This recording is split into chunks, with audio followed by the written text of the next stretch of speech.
آیا تاسو کله سوچ کړی چې زموږ تر پښو لاندې د ځمکې په ژورو کې څه پټ دي؟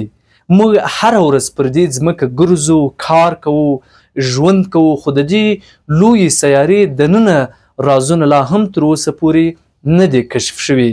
ځمکه یوازې هغه څه نه ده چې په سترګو ښکاري، بلکې تر پټوکي لاندې یوه نړۍ ده له کلکو تیږو، سوځېدونکو موادو، تاودو مذابو او حتی قوي فشارونو څخه ډکه نړۍ. په دې ویډیو کې به تاسو د ځمکې له ژورو طبقو سره اشنا شئ، له پړونې قشر نه نیولې تر ژورې هستې پورې. دا به در وښایو چې ساینسپوهان څنګه د دې رازونو کشف ته رسېدلي دي او څنګه موږ کولی شو له ځمکې د انرژي، معلومات او د تاریخ خزانه واخلو. له موږ سره پاتې شئ. آیا تاسو چمتو یاست چې د ځمکې تر ژورو همدا جادویي سفر پیل کړو؟ راسره اوسئ او ویډیو تر وروستیو شیبو راسره وڅارئ. د تاریخ په اوږدو کې ډیرو کسانو هڅه کړې ده چې ځمکه وکیني او ځان پوه کړي چې چیرته رسیږي، خو ستونزه دا وه چې دوی نشوای کولی چې په ځمکه کې ډیر ښکته لاړ شي. اوس موږ غواړو چې د ځمکې تر ژورو لاړ شو او وګورو چې هلته څه کیسې دي. که په ځمکه کې 2 متره ژور لاړ شو، هغه ځای ته به ورسیږو چیرته چې انسانان خپل مړي ښخوي. او که چیرته 6 متره لاندې لاړ شو، دا بیا نو هغه ځای دی چې دلته نور فلز مندونکی کار پرېږدي او فلز مندونکی نشي کولی چې تر 6 مترو لاندې فلزات ومومي. په 12 متري کې هغه ژور ځای ته رسیږو چې یو حیوان کولی شي د خپل ځان لپاره فناځای جوړ کړي. د ځمکې له سطحې څخه 12 متره لاندې، لکه تمساح. تمساح هغه حیوان دی چې کولی شي د خپل ځان لپاره په ځمکه کې 12 متره ژور پناهځای جوړ کړي. په 20 متره ژوروالي کې د پاریس د ککریو ښار یا هدیرې ته رسیږو، هغه ځای چې نږدې د 6 میلیونو انسانانو جسدونه پکې ښخ شوي دي. دې ځای ته ګیټس آف هیل یعنی د دوزخ دروازه هم ویل کیږي. که 40 متره ښکته لاړ شي، د نړۍ د تر ټولو ژور حوض ته به ورسیږئ. نوم یې دی نیمو 33 او په ایټالیا هیواد کې موقعیت لري. په 100 مترو ژورو کې څه کیسې دي؟ دلته هیوادونه خپل اټومي پاتې مواد ښخوي. په 115 متري کې د نړۍ د اورګاډي ژور تمځای ته رسیږو. دا تمځای د اوکراین په کیف ښار کې موقعیت لري. په 122 متري کې نور باید د ونو له ریښو سره مخه وکړو، ځکه د ونې ریښې له 122 متري څخه لاندې نور نشي تلای. تر 240 متري پورې د کانګو د دریاب تل ته رسیږو. په 240 متري کې د جاپان تر ټولو ژور کندل شوي سایکان تونل ته رسیږو. په 258 متري کې د ناروې تر رایفلیک تونل پورې رسیږو.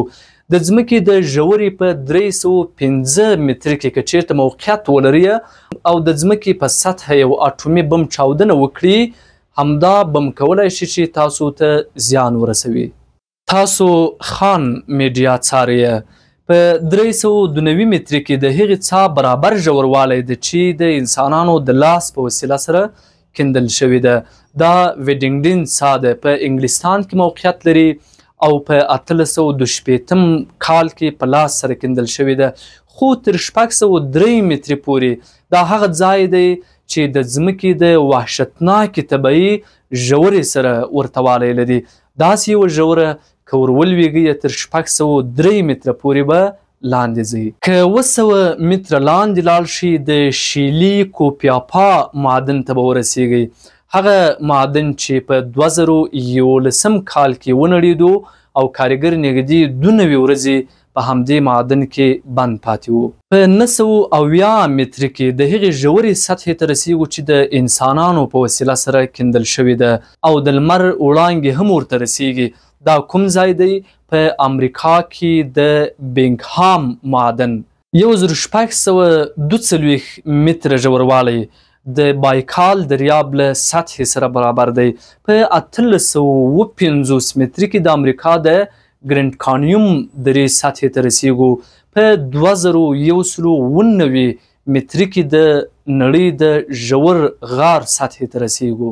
په 1132 متري کې د موابخوت سانګ معدن سطحې ته رسیږو، د نړۍ تر ټولو ژور معدن چې په جنوبي کوریا کې موقعیت لري. 3600 متره هغه ژور ځای دی چې یو ژوندی موجود پکې موندل شوی ده، د یوویل ورم یا د شیطان چنجي په نوم.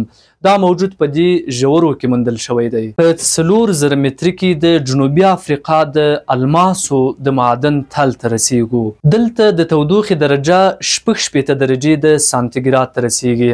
په 10994 کیلومتري کې د ماریانا تر ژورې پورې رسیږو چې د ماریانا ژورې اړوند ویډیو مخکې موږ جوړ کړی او تاسو کولی شئ چې زموږ په یوټیوب چینل کې یې وګورئ.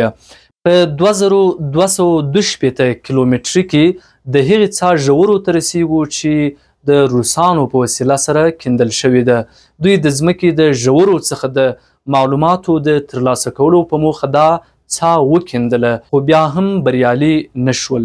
ځمکه تقریبا 6371 کیلومتره ژوره ده، له سطحې تر مرکزه پورې. دا ژوروالی موږ ته د غرونو بحرونو په پرتله یو بیخي بل جهان ښکاره کوي.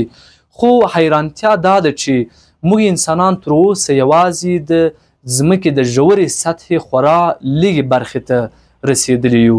د ځمکې تر ټولو ژوره څېړل شوې سیمه د روسیې کولا سیمه ده. دلته د کولا سوپر ډیپ بورهول په نوم یو ژور سوری کیندل شوی ده. کیندنه یې په 1980 کال کې پیل شوله او تر 1980 کال پورې ژوروالی 12.2 کیلومترو ته ورسېدو. دا تر ټولو ژوره نقطه ده چې انسانان په فزیکي ډول سره ورته رسېدلي دي. خو که دا د ځمکې له مرکزه 6371 کیلومتره لرې وګورو نو موږ لا تر اوسه یوازې د ځمکې 0.2 ژوروالی ته رسېدلی یو. که چیرته مو تاسو ځمکه له یوې مڼې سره پرتله کړو نو موږ او تاسو یوازې د مڼې پوست تر اوسه خراب کړی ده.